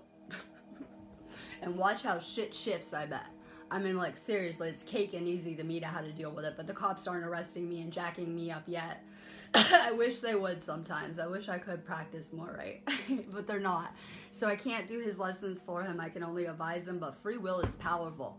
I've been using it a lot here, right? Like, the cops don't have free will to come in my permission to come in my house. So when they do, it violates my free will, and it allows my guides, my galactic assistants, to be able to do things they formerly couldn't do. Free will infringements are taken very seriously around here. It's just the problem is people aren't saying no to this stuff. They're complying. They're giving their consent. Whether it's the hospitals, the vaccines, the treatments, you guys are saying yes on some level. Good, you found the feed. I think I might just be in this space tomorrow. When I'm just doing my 420 feed, but we can just rename it Mystery School. I said the 420 group was like Mystery School anyway. I just quit doing these feeds because I didn't like the material I was teaching and kind of relocated. I like to move around. So for sure, I think there's an option on the live video, someone said, so that you get notified when I go live. When you get off of here, see if you can click on the video and if there's an option to get notified when I go live. It probably is. So I'll be live more in this space. I think I just need my own little area for a sec to quarantine myself. I had a really rough feed. People couldn't even imagine. Everyone was like, holy shit, watching my second feed, the one most of you guys saw, but the first feed was so horrific. I couldn't even, it was mind-blowing. It was mind-blowing. So I may need a quarantined area just for a minute. So I'll be using this space again. Good. I was planning on getting this was a really good class space along with my Awakening to Ascension class we're redoing now. So when I moved to California, I had to quit these areas, even my Reiki group. It took me a minute to kind of get back into the flow and doing my mission and get reassembled. So it's actually good to use this space again. We have a lot of people in it too, because it was a big space I did use before. Yeah, I did like 4 feeds. People don't understand like what it takes sometimes to do those videos, and it's so mind-blowing to me too. I think those were the Facebook robots, because I'm just gonna break it down a little bit. When you talk about certain topics, it was really weird. When I tried to do this live feed, it shut off my feed again. It shut off the first 2 feeds by Facebook. Like, Facebook disconnected me, so clearly Facebook wasn't wanting me to do my lives today. And then on the first video, we blocked like 15 trolls. I go back on my second feed, there were like 5 at least. Like, how the fuck do you draw 20 trolls to your feed if it's not Facebook robots and their system flagging you on some level? I would like to know. We don't just have random trolls coming to find us in these little areas. It's just a little too, you know, weird to me. That's what Josh talks about. That's why I had to stop doing the Vax ads. If I put, I like to do the Vax campaign. I'm real into it, and my friend does the Vax documentaries. But when I talk about the Vax subject, I tend to get banned by Facebook and my feed shut down. And when I did a couple of my Vax feeds, I had so many, like 100 trolls come to my live feed and stuff like that. So I saw crazy over-the-top problems. I think it's more of a Facebook is run by AI, and they have a lot of filtering systems that flag for certain topics, certain words that people are talking about.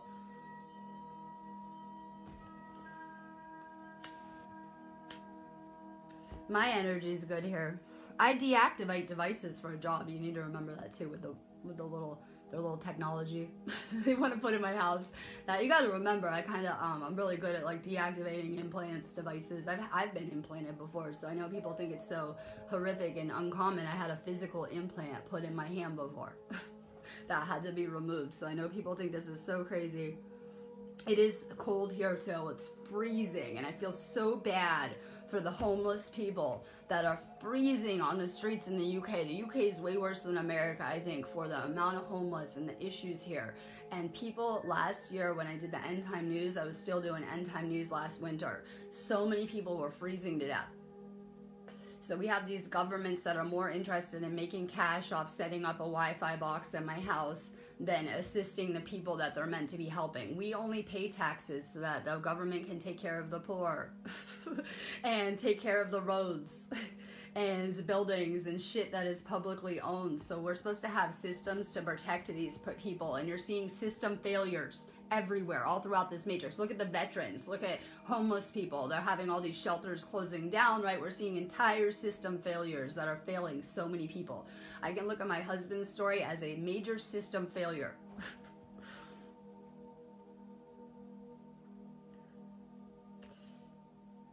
Major fear. That's how they control us. Once you let go of fear, what are they going to do to you? What can they do to you? They just plant the seeds. I go into the court and I can undo myself with my own thinking. They plant dangerous seeds of fear, right?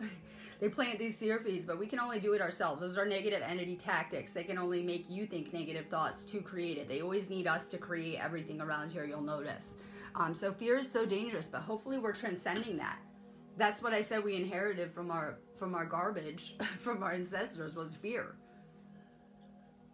Fear programming. People were afraid of the dark. They were afraid of the winter. That meant animals, right? They were terrified of the dark.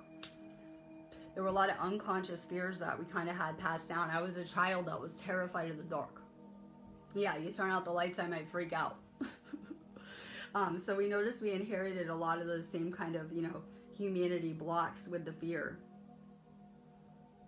It's cold here. It's probably colder here in the UK than a lot of the US, but there's no snow here because I'm by the ocean. So usually there's a lot of snow in England, but not where I am. It's very rare that it snows here. Yeah, so things might get emotional. Good. Let's see some Matrix meltdowns. Yeah, things are going to get emotional. The people that can't consciously process that we're just in a space storm, things will calm down by Tuesday. Drink more water and just self-care, right? You'll get through it. But the people that are not consciously aware of what's going on and they're just hitting level 500, feeling these crazy emotions for the first time ever, getting real emotional, don't understand life, don't understand the point of all this. A lot of people are at that place where they need that ego death.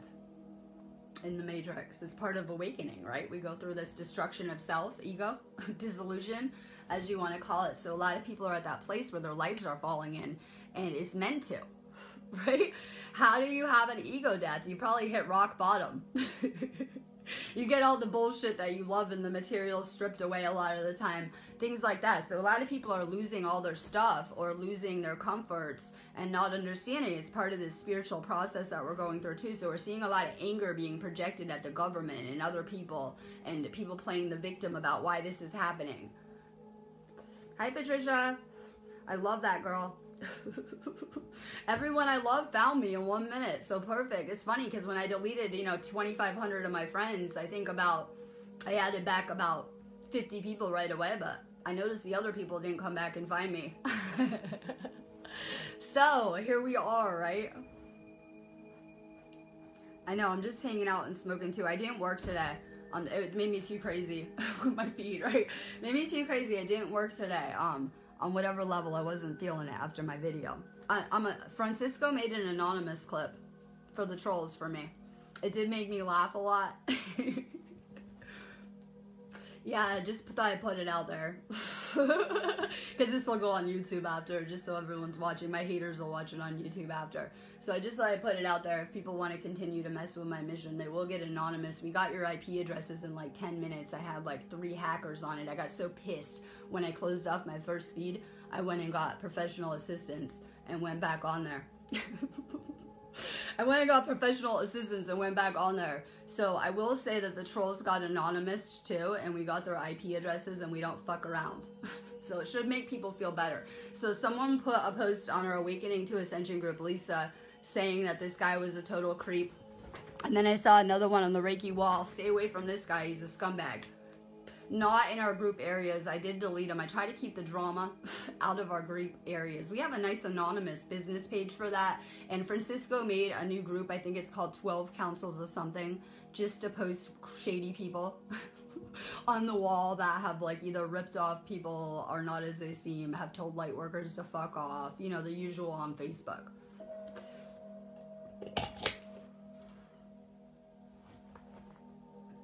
Oh my god, Gail, did you see the anonymous clip? It made me feel really good. I do have amazing friends around me, so it made me feel a lot better when I can laugh about it. Those anonymous clips make me laugh for like a month. And it was really awesome. He put his name in it. I think they pulled up his background and saw the guy had some kind of scandalous relationship issues going on. Yeah, we weren't playing around. I think they pulled up like his record. All of his information, right? So I really loved that anonymous clip. Expert level investigative work. People think that they can hide behind a keyboard.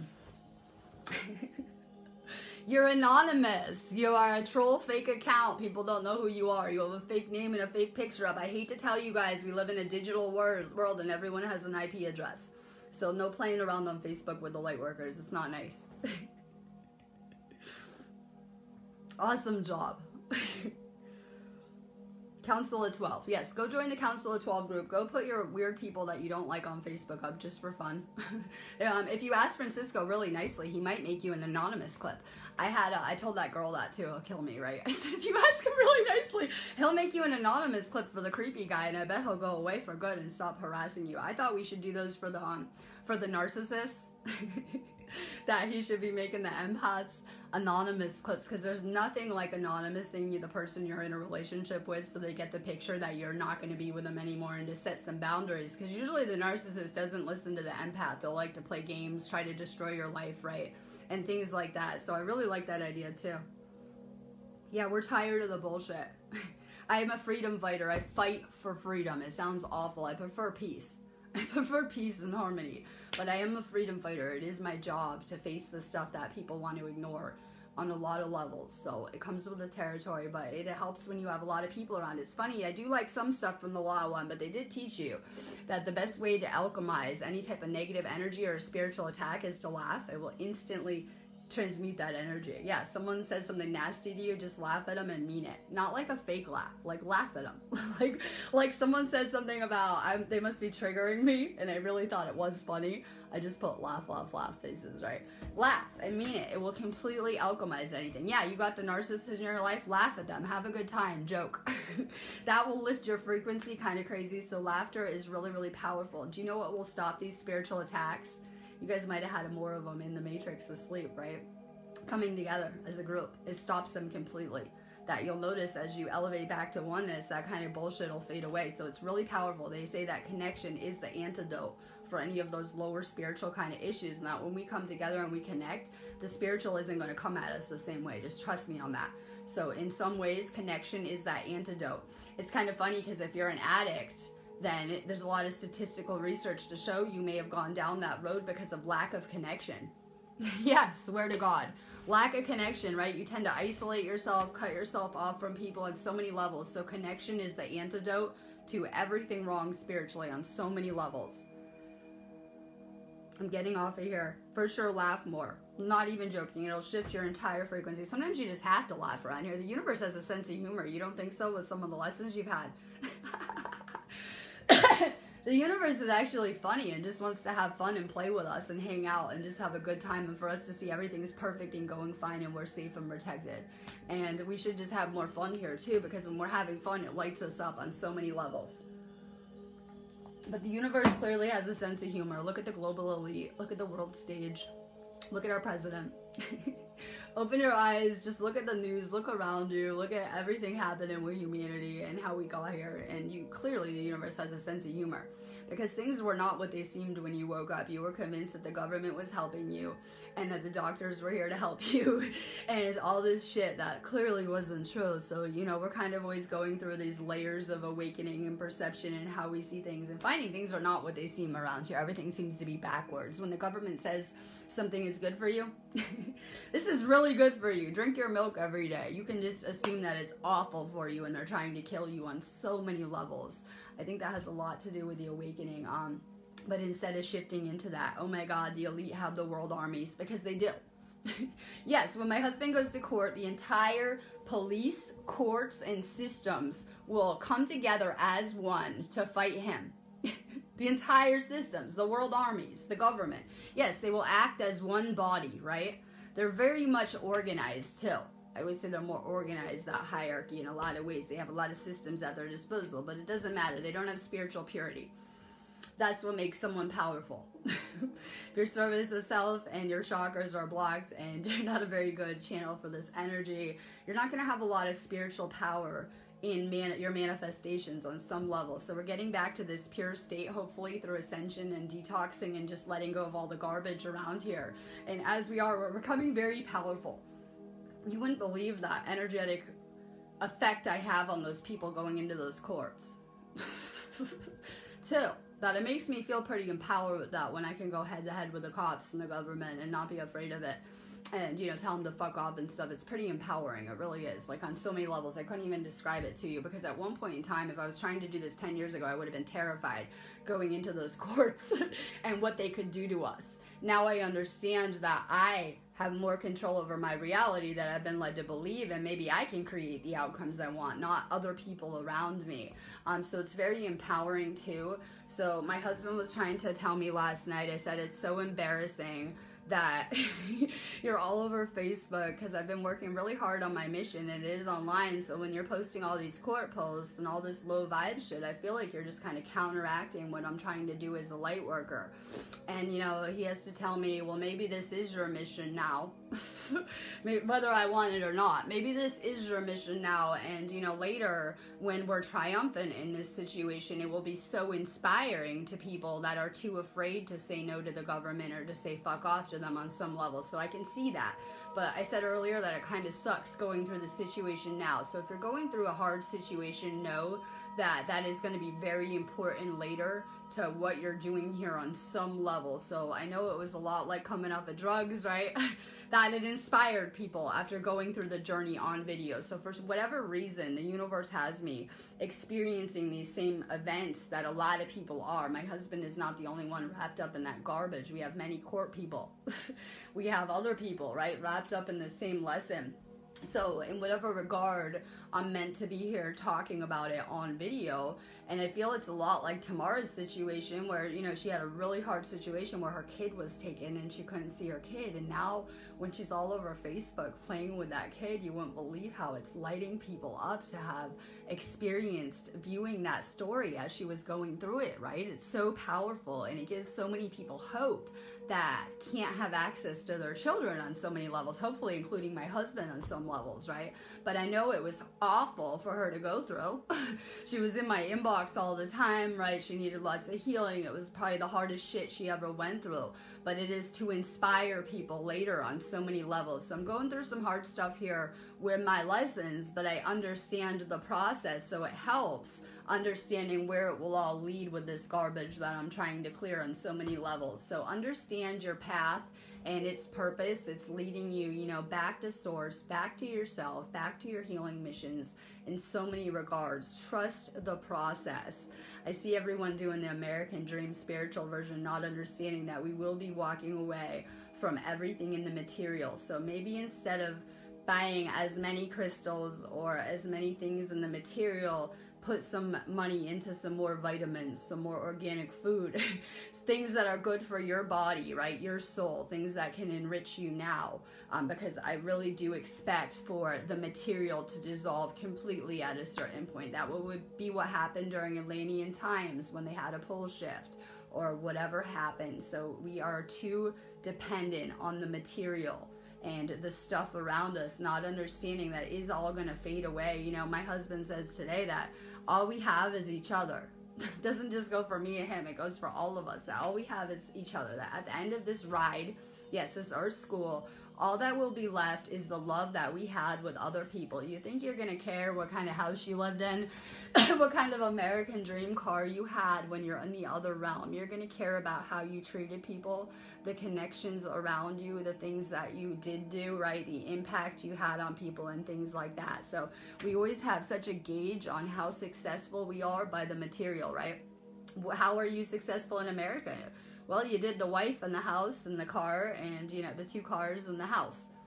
And that's it, right? You did the American Dream template, and that's how we gauge success, by your job title, by your income, by how much shit you have, and that's all going to fade away. So many people that have found their worth in the material are not realizing humanity is at this crossroads that the Hopi talk about, where, you know, if you're following the material, at a certain point, you're going to die and you're not going to be able to get to the spiritual. Yeah, we're on a bridge, right? That we need to be on this spiritual path now to survive what's coming and to continue on a lot of ways. So the people that are stuck in the material and they're only, you know, identifying with their ego self and they're in those roles are losing their stuff slowly. It could be your house burned down. It could be losing your job, losing relationships, things around them.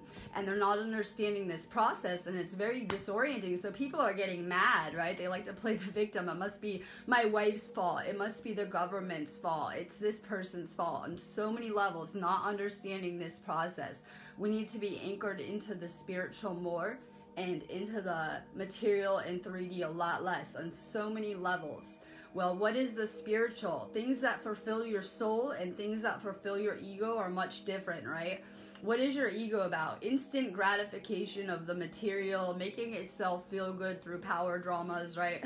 Right? Being better than people, things like that. When you're filling your soul, these are going to be things that are good for your frequency, that are enlightening you, empowering you, healing you on so many levels. So less of the material.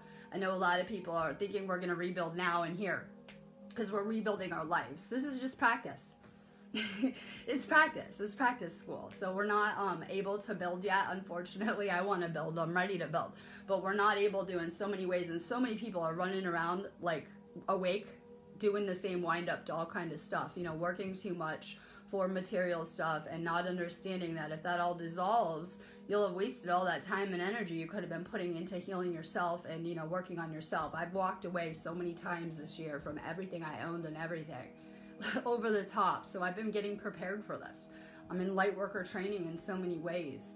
So I understand that we're going to have to switch timelines in an over the top kind of way, some kind of finale, and the material might fade away. Gauge your happiness less on the things around you and more on how fulfilled you are on a soul level.